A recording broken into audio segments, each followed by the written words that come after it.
It's pretty unbelievable how much the stock market really went up the last couple weeks. From down here at levels of extreme fear in the market, down 12% from all time highs, to now ripping and snapping back in one of the hardest V shaped recoveries that we have ever seen in the history of the stock market. And if we take a look at my Charles Schwab account, it's now basically a $1.4 million, up now almost $300,000 from just a few weeks ago. This is complete insanity right now, guys. So in this video, what we're going to talk about is how I feel like the stock market's getting a little bit irrational right now, meaning it's going up a little bit too much, and we could be expecting a little bit of a pullback because it's just going up way much more than what it should actually be going up based on the news that we're getting with the whole Iran situation and corporate profits, which we're getting right now for Q1 earnings. So going back to this first chart right here, let's just do a little recap about what happened. The blue line shows you the fear greed index going all the way back to 2021. Historically speaking, when there's blood in the streets and people are freaking out and panicking, that is the time to buy. You saw what happened last year with Liberation Day tariffs, major panic, stock market fell. This was obviously a good time to buy. Stock market ripped off of that low right there. I've been talking about on this channel for the last few weeks that the market was extremely fearful. Corporate profits were still strong. The economy was okay. The world is not going to end with the whole Iran thing. And here we were down here at a fear greed level of extreme freaking fear in the market, guys. So what happened is we got a little bit of a positive catalyst. Maybe we're going to get a deal with Iran. Maybe Strait of Hormuz is going to open up. Surprise. And all these things really have nothing to do with the majority of the companies that we invest in anyways. So we took this dip right here as opportunity to capitalize. And what we're not seeing right now is just an ordinary recovery in the stock market. We are literally seeing the stock market, the NASDAQ, many companies within sending to the absolute moon. Looking at this 1 year chart right here of the NASDAQ, we're up roughly 16% off of the low. This is the most hated V shaped recovery in the history of the stock market. So, what's happening right now is all the investors that were freaking out and nervous and very pessimistic down here, wanting to hedge their portfolios and run for the hills and sell everything and go buy a bunch of oil, which oil will talk about, geez, this is just craziness what's happening there. But all the investors that were freaking and panicking down here, they sold low and now they're chasing things higher and buying high, which is what most retail investors do. They buy high and end up selling low. And of course, what did I do? I'm not saying I could time the bottom perfectly, which nobody can, but I was allocating clearly through here, and I talked about it in my previous video of what I allocated to.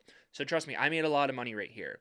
But now that the market's ripping like this, it's starting to make me a little bit nervous. I'm not heading for the hills. I'm not calling for a bubble. I am just saying that the market ran up a little bit more than what it should have went up. And I'm going to prove that to you in this video right here. The first thing that we have to take a look at is an updated chart from FactSet that shows you one of the most important things that you ever want to understand in the entire stock market, the fundamental value of the S&P 500. Because if the S&P 500 is a bubble or expensive or just not compelling going forward, that sets the tide for everything. Maybe like Nvidia or Broadcom or software stocks, whatever you want to like. If the S&P and Nasdaq are a bubble or too expensive and that index starts to fall, the S&P falls, the Nasdaq falls, the Dow falls, Broadcom falls, Nvidia falls. Everything usually moves together in the market right now. So we have to start out where the current valuation level of the S&P 500 is at, and it's not really that pretty if you ask me. So take a look at this right here. The forward 12-month price earnings ratio level for the S&P 500 is basically 21. This P ratio is above the 5-year average of 20 and above the 10-year average of 19. So very simply speaking, what this means is if we talk about my water bottle business that I talk about all the time on this channel, right now you're paying $21 for this water bottle and it's going to throw off $1 per year in profits. But what it was just a few weeks ago when the market was much lower is a P ratio was somewhere around 18. So you're paying $18 for the same water bottle business, but it's throwing off $1 per year in profit. So you're getting more bang for your buck when it's $18 and you get a dollar in profit versus right now $21 and you still get the same dollar of profit. So it's just less compelling going forward. So that's what you see right here for the valuation. So valuation of the S&P is above the 5-year average and it is above the 10-year average too. And when you have valuations that are extended, the future expected returns for the market, to be honest with you, they're probably not going to be that good. And again, I'm not calling for a big bad major crash right now. I am just saying that the market ran up a little bit more than what it actually should have ran up. So let's take a look at this chart right here. So The number one thing that matters, like I always say, to move the price of the stock in the long term is what the actual profits are doing. Whether it's the S&P, the Nasdaq, Nvidia, Broadcom, or Bell, whatever, any company that you look at, the profits dictate where the stock is actually going to go. So take a look at this right here. The darker line is going to be the forward earnings per share, meaning 1 year to come of profits of the S&P 500, overlaid on top of the actual S&P 500 itself. And anybody that's been watching this channel for the last couple years since I've been doing this, I was saying right here, in 2024, the market was hot. The market ran up a lot more than what the actual profits went up. Profits were here, market was right here at the end of 2024. We got tariffs, a negative catalyst, market fell. Coming into 2026, at the end of 2025, I was preaching to you guys that the market was a little bit hot. The market was quite a bit of ways above where the actual profits were at. We got a negative catalyst such as Iran, and then the market came down. So now it's happening in this extremely sharp V-shaped recovery. Do you notice how the market is now extended quite a bit of ways above where the profits are at? That is bearish. That indicates that the market ran up too far. And all the people that are getting FOMO right now, all the people that are saying, oh my God, I got to go buy call options. I got to go sell some puts. I got to go be bullish out there. I got to go get margin. You're doing this kind of at the exact wrong time, which is what most retail investors honestly do. And I just saw a chart the other day where in the bottom of this dip when we had it a couple days ago, hedge fund allocation for how short and how bearish they were allocated was almost at all-time highs. Meaning as the market was falling, they were buying puts to hedge, they were shorting the market to basically try to make money on it going down even more, and they did that at the exact wrong time. So retail investors do it, and even the professionals do it too. And then what just came out today is I'm seeing that hedge funds, as the market's ripping, becoming more expensive, they're buying call options, bullish allocation with leverage at the highest levels in history. So they were super bearish down here when the market was cheaper, safer, and more compelling. They're more bullish up here when a market is more expensive and less compelling. So they're making the same mistakes that retail investors make. And they're doing this at the exact wrong time. They're going to end up buying high and they're going to sell low, just like they did where they got destroyed on this dip right here. And honestly, much of this V-shaped recovery is probably because hedge funds had to cover their shorts. They had to buy back all the positions they were short on, and when they buy it back, it pushes share prices higher. So with all that out of the way, here's what I think about the stock market right now. And honestly, what I'll just do is I will just draw on this chart right here what I think the stock market's actually going to do for the rest of this year and then going forward from there, because it's tough out there, guys. You know, a lot of people say, Brandon, did I miss the dip? Honestly, you kind of did. But there is still companies that are undervalued. There is still things that we could capitalize on. And I'll show you inside the stock sheet here in just a second, because there is a lot of things that have recently been changing on there, because the market's just bouncing around so much. So there is opportunity to capitalize. But take a look at my cursor right here. Going right here is going to be the end of 2026, somewhere in this category right here. Market's obviously right here, did a really big 16% bounce off of the lows. I see the stock market for the rest of this year being extremely volatile, and I do expect to see definite downside from here potentially. So check this out. If I were to draw a line on a chart, this is what I think the market's going to do.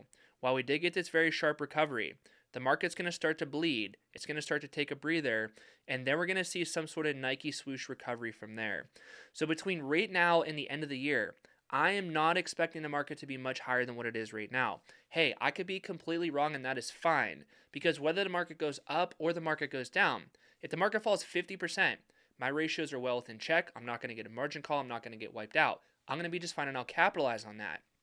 But if the market also goes up, I'm going to go up more than what the actual S&P and Nasdaq go up, so I'm going to be beating the market on the rebound, which is what I did on this bounce right here too. I mean, this was a 16% bounce. Like I said, dude, my Charles Schwab account went from 1.1 million to 1.4 million. I mean, that's almost like 25%, 30% almost right there. That's a huge bounce that I caught right there. So when you understand it, you know, many people are chasing it higher. They're going to go buy call options, sell a bunch of puts, and it's like, oh my God, why am I not making money? Why is the market not continuing to moon? Well, because valuations are a little bit hot. And if I were to draw one more line on this chart right here, this is theoretically where the earnings per share growth line is for the NASDAQ. So this is going to dictate where the actual NASDAQ index is going to go. Up here, the market was a little bit expensive. Down here, the market was a little bit cheap. Now you could see we're a little bit extended above where the actual profits are at. So the market is likely to follow this line, which is like a magnet, likely to take a little bit of a breather until maybe the second half of this year, and then continue to follow the profits up and to the right. But the big caveat here is that the profits have to continue and go up and to the right, which I do think they will. So far, Q1 earnings just started, but on balance, the bank stocks reported very good. TSM reported very good. Just did a deep breakdown on them. Overall, things are looking okay out there, and I do expect it to continue to be okay. But you can't be unrealistic with your expectations for where you think this market's going to go. We just caught a really big move. It's probably not going to go up another 16% for this year. It very well could, but if it does, I'm going to start to de-risk my portfolio quite a bit because fundamentals win in the long term every single time. In the short term, it's fear, greed, it's emotions. We don't really know what matters in the short term. It's just people betting and guessing on where things are going to go. But in the long term, earnings per share dictates where stocks are going to go. Of course, looking at this chart again, the earnings per share, the darker line right here, dictates where the actual S&P 500 goes. Sometimes it goes above, which it's a little bit expensive right here, and sometimes it goes below, which it's a little bit cheap right here. When you're above, the future returns don't look too good. When you're below, the future returns do look pretty good. You have to understand how this stuff works, guys. If you were to look at one single chart, and that's all you understand is this chart right here, simply buying when things are below the earnings per share growth line, you're probably going to beat the market in the long term. The only problem with this is that it's a very boring strategy. But at the end of the day, I'm not here to get excitement and have fun. Like, sure, we could have fun, but it's like, I'm ultimately here to make money. And as you can see, I'm not bragging and doing a victory lap, but I made almost $300,000 in just a few weeks. And yes, maybe we give some of this back and it would be justified, but I was allocating heavy. I was selling puts on the Qs. I was selling puts on Meta. I was selling puts on Nvidia. I was selling puts on Robinhood. I was selling puts on various other companies, taking that cash flow, buying shares, taking that cash flow and buying calls, always keeping ratios in check, doing his portfolio secure, not cash secured, because I have no cash drag. Imagine if you had all that cash for a cash secured put on the sideline for something that you're bullish on. You would have captured none of this move right here, but I had my base portfolio invested, so I capitalized on the rebound and I had the sold put at the same time too. And as long as you keep your ratios in check, guys, you're not going to get a margin call and you're not going to get wiped out. Okay, so banging through the stock sheet really, really quick. I know we recently did this, but things change so much. There's so much dynamic stuff here. I just want to show you what I'm most bullish on and most bearish on right now. Let's start on the most bearish on the bottom here. So companies like Nike, I hate it. The valuation's very bad. If you take a look at this right here, it's 337%. Basically what that means is it's 337% of intrinsic value. Current price is $45 per share. Intrinsic value is around $13 per share. So it's just totally out of control how expensive Nike is right now. Even though I realize the chart, if you look at it, it's been on a clear downtrend, it's still expensive right now. Coinbase is expensive. Costco, Starbucks, CrowdStrike, Walmart, Intel, Shopify, Home Depot, PayPal, all these stocks are either expensive or they have no moat. That's why they have a lower score right here. But if we go to the top, we get towards the cream of the crop, and let me resort this so that we have the freshest stuff on the top. That is good right there. You could see that Nvidia is still in top spot, and even with the rebound that Nvidia did, it's still undervalued in my opinion. At the time of recording this video, Nvidia is trading somewhere around $201 per share, intrinsic value somewhere around $230. Triple Q, which is the NASDAQ, is about 5% overvalued, we'll say right now. You could see that currently trading around 647 and intrinsic value somewhere around 617. So I'm not saying it's a bubble, it's just a little bit overvalued. S&P 500, which is VOO, current price is around 652, intrinsic value somewhere around 630.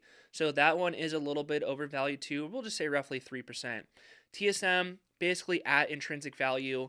Meta is still cheap, believe it or not. And if we go pop this into Earnings Hub and we just go take a look at this, it's crazy that Meta made such a strong move and it is still undervalued. That just shows you how deep Meta actually went down on this dip right here and how strong the profits are actually going up and to the right. So as you can see, profits up and to the right, revenue clearly going up and to the right. Stock finally caught a bit and did a little bit of a rebound right here, but it's still trading at 23 times trailing earnings with good revenue growth, good earnings per share growth, and they're still spending a lot of their revenue to build out AI data centers. So even at the time that they're spending a lot of money on that stuff, they're still able to grow earnings per share very good. So Meta is one of my most bullish plays, and it has been for a while now on this channel. You just have to be patient with this stuff. Like if we go dive into the Charles Schwab account very, very quickly, you'll see that if we take a look at Meta here really, really quick, I'm selling put options, 5 contracts right here. Picked up $64,000 in cash flow, up $24,000 right now. I could buy them back for 40. I sold these puts going out to the end of 2028 because I have no idea what stocks are going to do in the short term. And anybody that tells you on YouTube they know what stocks are going to do next week or next month, they're crazy. They have no idea what they're talking about. And if they're right, they just got lucky. And yes, I did just draw out what I think the stock market's going to do, but I'm not doing this on a day-to-day basis. This is for the whole year right here of what I think the market's going to do. And I basically just said, look, it probably is going to go up a little bit with a lot of volatility in the meantime. That's very realistic to say stuff like that. But the longer you go out on Meta or any company, good company at a good price with good profit growth, the more likely you are to be profitable on that trade because you're giving them time to grow their profits. You're giving them time to actually go back to where the fair value of the company is at. Meta is still undervalued at the level that it's at right now. On top of that, they're growing profits very strong. So by me selling these puts and picking up almost $65,000 in cash flow, it's likely this is just going to be like me picking up $65,000 on the side of the road and putting it in my pocket and going and reinvesting that back into my base portfolio or even Meta shares if I want to. And again, cash balance $833. These are not cash secured, these are portfolio secured with ratios always in check, paying nothing in margin interest, all that good stuff. So that's the video right here. Overall, market ran up a lot. You should basically have your expectations as a market to be flat for the rest of the year, in my opinion. Maybe it goes up a little bit, but we just caught a really big move. Yes, profit growth is strong. Yes, the economy overall is okay. But you got to be realistic right now, and you cannot expect the market to keep running up faster than what the profits are doing, because when that happens, that is how beginning stages of bubbles get formed. So be careful out there, guys. If you want to learn more about my option system, watch the video right here. It's going to help you out a lot, and I'll see you guys there.